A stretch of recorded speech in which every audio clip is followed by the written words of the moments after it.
We're going to find the least common denominator for these fractions.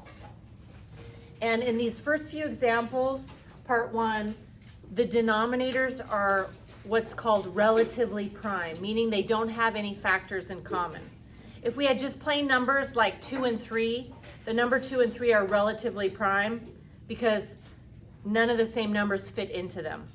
So in this case, it's the same thing. So a really quick way to find a common denominator is to just multiply the denominators together. So this one right here, the x,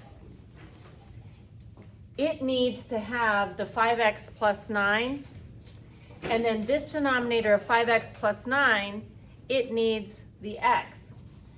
And if we were to go straight across, the denominators for both would now be x times 5x plus 9, which is the least common denominator. This is a shortcut, just simply multiplying the two denominators together to get a common denominator, but it's going to work out in this case because nothing fits into both of the original denominators being relatively prime. So here's another one really quick.